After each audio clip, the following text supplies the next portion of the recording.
fake news. Are you sick of hearing these words or what? Because I sure as heck know that I am. Especially because I feel like these words discourage people from staying curious, which of course is a huge deal here at the Expectation Gaps. And I also feel like these words make us think that we can't trust any media source. So why even try learning and growing and staying curious if we can't trust any of the information that's out there anyway? Or what else can end up happening is that we end up only relying on one media source, which is also dangerous because if you're getting all of your information from one media source, you're not going to stay open to other people's points of view, which is also a big deal here at the Expectation Gaps. But the good news is we don't have to fall prey to the loaded words and the propaganda techniques that are used by a lot of the mass media.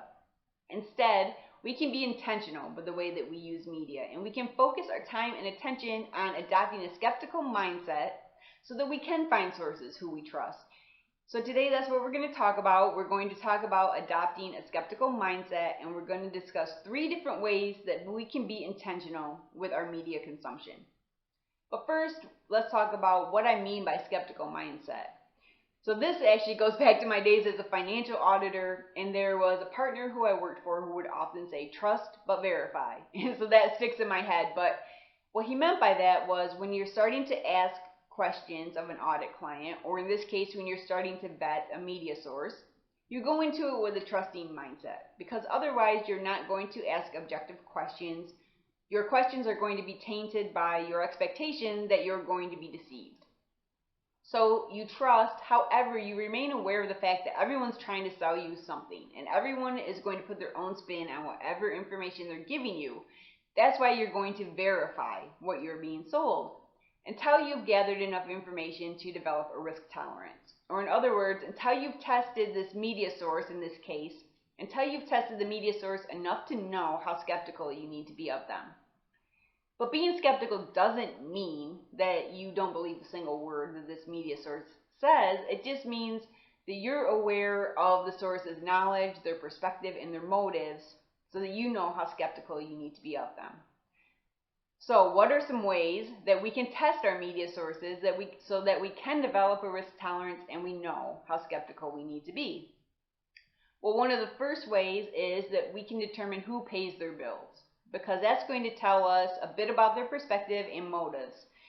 Because let's face it, we are all beholden to whoever pays our bills to a certain point, or whoever our income source is. And there are times that we're going to compromise ourselves a bit to keep our income source happy, or else we're not going to be getting paid.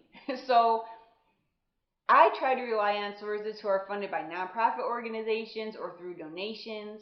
And I include independent content creators in this category as well because they're funded by their audience. And if their audience starts discrediting whatever they're saying, then that independent content creator is going to be out of business. So those are good places to start, but you can get all your information from those sources. And that's not to say that you can't trust media sources who are funded by advertisers. But you just need to be aware of the motives of these sources. And let's look at some extreme examples here to kind of point out what I mean. So let's pretend you pick up your favorite Guns and Ammo magazine, and on the back of it, the back cover, which is prime real estate, is a full-page advertisement for the NRA. Now this doesn't mean that this magazine is fake or that they're false reporting, but it is an indication that the editors are likely to spin whatever facts or statistics they may have stated in the magazine. They're likely to spin those in favor of an anti-gun control crowd, because that's the perspective. That's who they're working for. Now let's look at another extreme, and you pick up your favorite gardening magazine, and on the back cover, the prime real estate is an advertisement for a pesticide. Okay, no big deal. You kind of expect that in a gardening magazine. But let's pretend that this particular pesticide has been linked to cancer. And there just happens to be an article in this magazine discussing the link between pesticides and cancer. Well, there's a pretty good chance that the facts presented in that article are going to be cherry-picked to paint this magazine's prime advertiser in the best light possible. Now that doesn't mean they're fake, that doesn't mean they're false, but there is a certain spin put on them. And I don't see a problem with either one of these scenarios, honestly, because you, as a consumer of the information, it's our responsibility to go into it knowing this magazine is a business. Their job is to keep their customers happy, and really their advertisers happy. It's not their responsibility to report unbiased facts. It's our responsibility to deliberately think about what the magazine's perspectives are, what their motives are, so that we know how skeptical to be of whatever information we're taking in from this magazine. And one way we can do that is by paying attention to who their funding sources are, or who's advertising in the magazine in this case. So that's number one. That's test number one, is who's paying the bills. Test number two, to determine how much we need to verify this source's information, is how is the source's integrity? There's 3 questions that we can ask to test a source's integrity and to develop a risk tolerance. One question is, do they genuinely try to understand other points of view? Question 2, do they admit when they're wrong and then make corrections? Number 3, do they make their points without belittling or name-calling their opponent? And if the answer to all 3 questions is yes, then you've probably found a source with some integrity, someone that you might be able to place reliance on and maybe lower your risk tolerance for, lower your skepticism a bit. 2 people who I've seen illustrate this very well are Joe Rogan and Jordan Peterson, have shown integrity very well. And in the narrative post, I have links to 3 different videos that illustrate these points, these yes answers to each of these questions. But I'll quickly go through a few of the points here. So the first question is, do they generally want to understand other people's points of view? And I think Peterson does a great job of this when you watch him. A lot of times you can just tell he's really listening. He leans in to the other person when the other person's talking. He doesn't interrupt much. He looks at the other person and he acknowledges them by yep, or he'll give little acknowledgments to let them know he's listening and following along. Rogan also does a great example of this, or does a great job of this, in the way that he words his questions so that they don't come off as confrontational. His tone of voice and his mannerisms and everything indicate that he respects the other person and he's really trying to learn from them. So they both exhibit ways of genuinely wanting to understand other points of view. Then we go on to, can the source admit when they're wrong and make corrections? And I'm going to go back to my favorite, Jordan Peterson again. He's one of my favorite sources, as you probably know, one of my favorite thought leaders. There's, in the video that I have a link to, he's being attacked, I would say, or called out by Milo. Let me look at his name here. Milo Yiannopoulos. I don't know if that's how you pronounce it. But anyways, apparently Peterson called Milo a racist in some other interview that Peterson had done. And so Milo's calling him out on that, saying, you know I'm not a racist. And Peterson remains calm. And he's being pretty well attacked, as you'll see. But he remains calm, and this is what he says, and I'm going to read it word for word. So he says, Milo, I'd probably just as soon apologize to you for that. I don't think that I did defend you very well at that particular time. I don't believe that you're a racist. It was a question that caught me off guard. So the question in the interview caught him off guard. So he's saying, yep, I was wrong. I screwed up. I'm human. I made a mistake. I apologize. He admitted he was wrong and he made the necessary correction. Huge sign of integrity to me. The third question you're going to ask is, do they make their points without belittling their opponent? Going back to Peterson again, of course, but Rogan does a good job of doing this too. But another example, Peterson was a panelist on, I think it was a British talk show.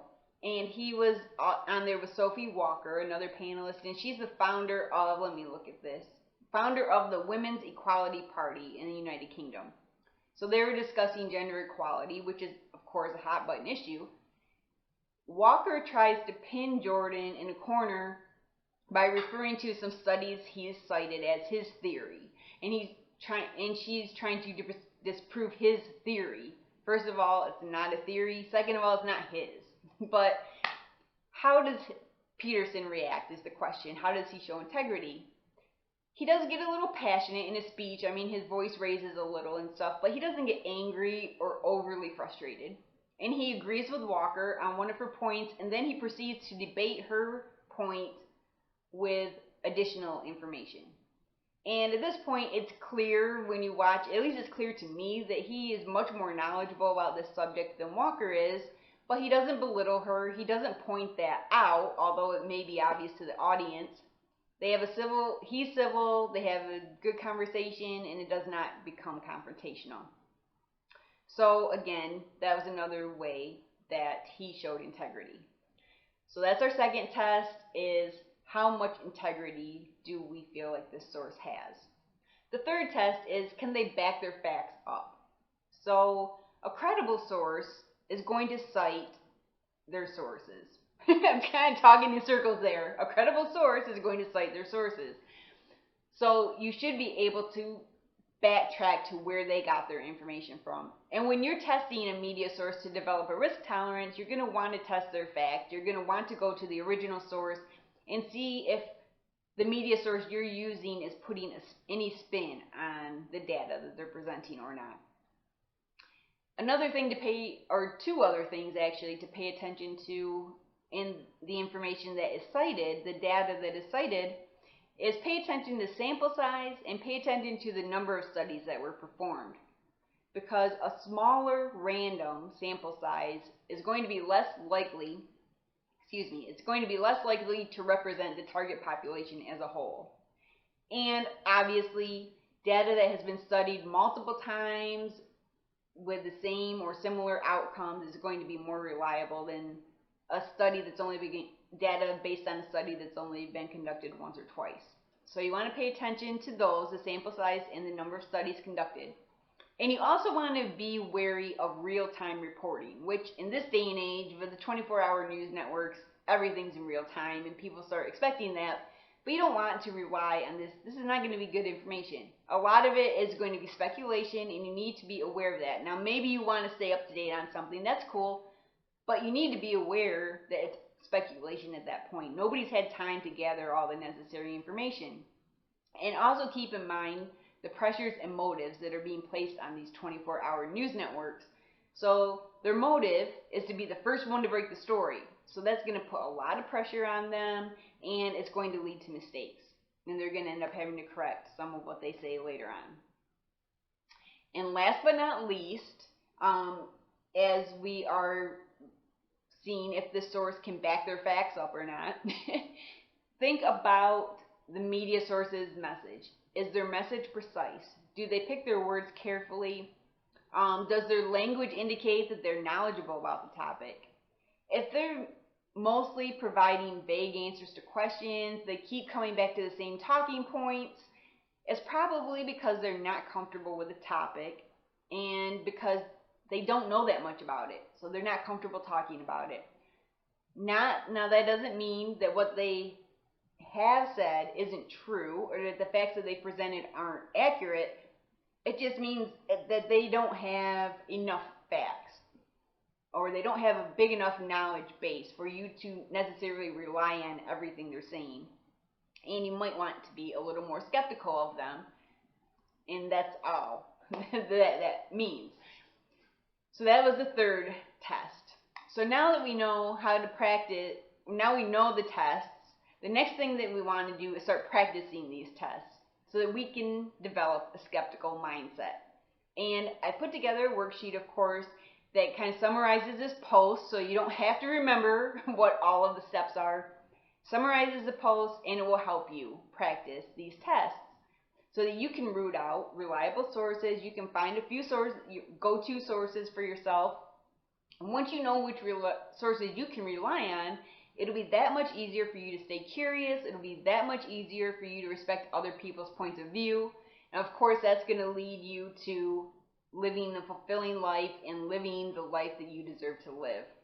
So please do that. Please use the worksheet to practice. And until next time, stay curious.